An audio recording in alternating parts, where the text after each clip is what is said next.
Hello everyone, আমি Ishita and welcome back to my another new blog. সেদিন সকাল একটা ডেলিভারি এজেন্টের কলে আমার ঘুমটা ভেঙে গেল। চটপট দৌড়ে চলে গেলাম গেটের সামনে পার্সেল রিসিভ করতে। হ্যাঁ, তারপরে সকাল থেকে কি কি করেছি সেসব আর ভিডিও করার কথা মনে ছিল না, কিন্তু স্নান সেরে আমি বেলার দিকে চলে গেছিলাম ঠাকুর ঘরে গোপুকে রেডি করতে, কারণ সেদিন ছিল রথযাত্রা। এতদিন পরে 2025-এর রথযাত্রা ব্লগ আমি তোমাদের সাথে শেয়ার করছি। তো রথযাত্রা বলে কথা আর আমি আমার গোপুকে সাজাবো না, সেটা কি হতে পারে? তো আমি আমার মনের মতো করে সুন্দর করে গোপুকে সাজিয়ে দিলাম। তোমরাই বলো আমার গোপুকে কতটা মিষ্টি লাগছে। আমি কিন্তু গোপুকে দেখে মুগ্ধ হয়ে গিয়েছিলাম।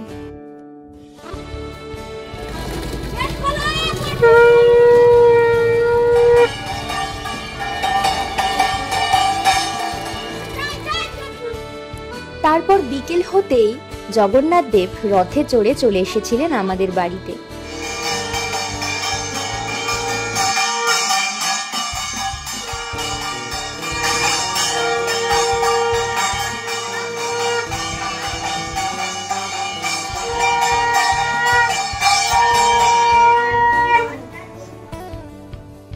আমাদের বাড়িতে রথ আসার এই গল্পটা তোমাদের সাথে ছোট্ট করে শেয়ার করি। আমাদের পাশের পাড়াতেই এক মামা রয়েছেন, স্বরূপ মামা।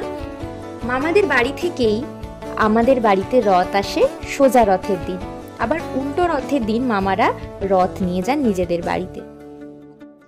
স্বরূপ মামার সুমনা মাইমার একমাত্র ছেলে সাত্বিক ভাইয়ের মনেই প্রথমে ইচ্ছেটা জাগে যে ও রথযাত্রার দিন রথ নিয়ে বেরোবে, আর জগন্নাথ দেব যেমন মাসির বাড়ি যান ঠিক সেরকমই ও কোথাও রথটা রেখে আসবে, আর উল্টো রথের দিন আবার রথ নিয়ে ও বাড়ি ফিরে যাবে।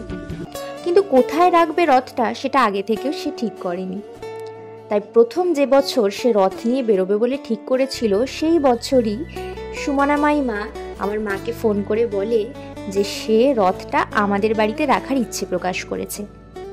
এই কথাটা শোনার পরে এতটা আনন্দ হয়েছিল, মনে হয়েছিল ওই ছোট্ট শিশুটার মুখ থেকে যেন স্বয়ং প্রভু শ্রী জগন্নাথ দেবী এই কথার প্রকাশ ঘটিয়েছেন। মানে প্রভু যেন নিজে থেকে আমাদের বাড়িতে আসতে চান।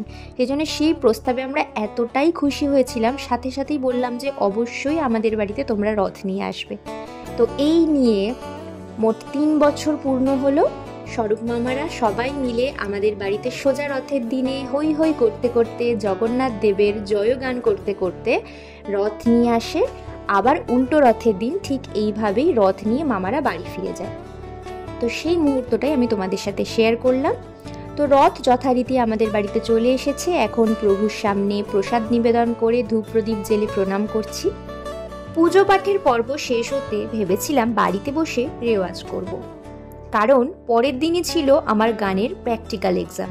তাই গান প্র্যাকটিস তো করতেই হতো, যদিও আগে থেকে করা ছিল, কিন্তু এক্সামের আগের দিন তো একবার রিভিশন দিতেই হবে। তাই ভেবেছিলাম মেলায় যাব না, কিন্তু সুমনা মাইমা আমাকে এতবার করে রিকোয়েস্ট করলো যে মাইমার আবদার রাখতে আমি মামা, মাইমা আর সাত্বিক ভাইয়ের সাথে চলে গেলাম মেলা দেখতে। আমরা যখন মেলায় গেলাম তখন বাজে প্রায় 5:30 পৌনে 6টা, আর আমার বাড়ি থেকে মেলার দূরত্ব খুবই কম, মানে হাঁটা পথে 3 থেকে 4 মিনিট লাগবে। তাই আমরা হাঁটতে হাঁটতে গল্প করতে করতে চলে গিয়েছিলাম মেলাতে। তখন মেলায় বেশ ভালোই ভিড় জমে গিয়েছিল। রথের মেলায় গিয়ে আমরা প্রথমেই চলে গিয়েছিলাম এই বড় রথটা দেখতে। রথের মধ্যে জগন্নাথ দেব, বলরাম দেব, দেবী সুভদ্রার দর্শন করে প্রণামী দিয়ে প্রণাম সেরে ঠাকুর মশাইয়ের কাছ থেকে চেয়ে নিয়েছিলাম চরণামৃত।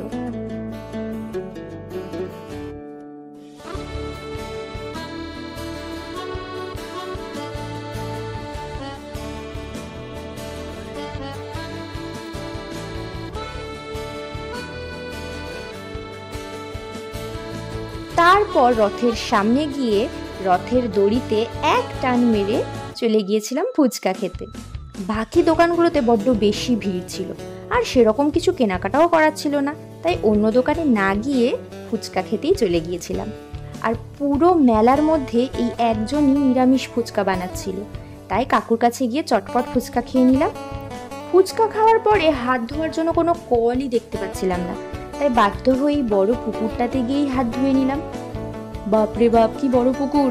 শুনেছি এই বড় বড় পুকুরগুলোতে নাকি জোকে বুড়ি থাকে। কি জানি বাপু, সত্যি কি মিথ্যে? তোমরা শুনেছো নাকি এরকম কোনো কথা?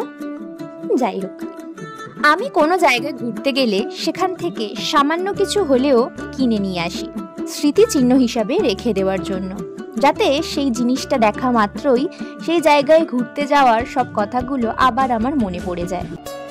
তো ভেবেছিলাম এবারে রথের মেলা থেকে কিছু কিনবো না, কিন্তু ওই যে মন চাইছিল স্মৃতিচিহ্ন হিসাবে যদি কিছু রেখে দেওয়া যায়।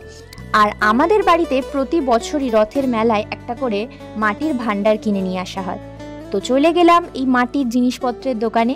এখানে কিন্তু মাটির অনেক জিনিস ছিল, আর এই যে দেখো পুতুল, খেলনার জিনিসপত্রগুলো দেখে আমার ছোটবেলার কথা মনে পড়ে গেল। ছোটবেলায় এই মাটির পুতুল, মাটির হাঁড়ি কলসি, এই সব কিছু কিনে নিয়ে যেতাম বাড়িতে খেলার জন্য। সত্যি কত সুন্দরই না ছিল সেই সব দিনগুলো। তো মা লক্ষ্মীর বাসে যে ভাণ্ডারটা রাখা হয় সেটা 1 বছর অন্তর অন্তর ভর্তি হয়ে যায়। তো প্রতি বছর রথের মেলা থেকেই আমরা এই মাটির ভাণ্ডারটা কিনি। তো এবছরও কেনা হতো, তো দেখলাম আমার মনে পড়ে গেল সেই কথাটা, তো আমি কিনে নিলাম। আর এই যে কাকুটাকে দেখছো, এই কাকুটা প্রতি বছর আমাকে ফ্রিতে মাটির ভাণ্ডার দেয়। মানে আমি যতবারই বলি না কেন বা বাপি যতবারই বলুক না কেন, কাকু এটাই বলে যে কাকু এই মাটির ভাণ্ডারটা আমাকে ভালোবেসে দেয়, নিজের মনে করে দেয়। তো আমি তো ভীষণ খুশি হয়ে যাই যখন আমাকে ভালোবেসে কেউ কিছু উপহার দেয়। তো এই মাটির ভাণ্ডারটা আবারও কাকুর কাছ থেকে এবছর উপহার পেয়ে আমার ভীষণ ভীষণ ভালো লেগেছিল। তো ফেরার পথে আরও একটা দোকানে দেখলাম একটা মিষ্টি পুতুল বসে আছে। দেখে মনে হলো পুতুলটা আমাকে বলছে, দিদি আমাকে বাড়ি নিয়ে চলো। তো আমিও আর নিজেকে সামলাতে পারলাম না, এই মিষ্টি পুতুলটাও কিনে নিলাম। তো আবারও আমরা হাঁটতে হাঁটতে গল্প করতে করতে বাড়ির পথে রওনা দিলাম। তো আজকের এই ছোট্ট মতো ব্লগটা তোমাদের কেমন লাগলো সেটা অবশ্যই কমেন্ট সেকশনে জানিও। যদি ভিডিওটা ভালো লেগে থাকে তাহলে অবশ্যই একটা লাইক করে দিও। তো চলো, খুব শীঘ্রই দেখা হচ্ছে নেক্সট কোনো ভিডিওতে। Till then take care and by.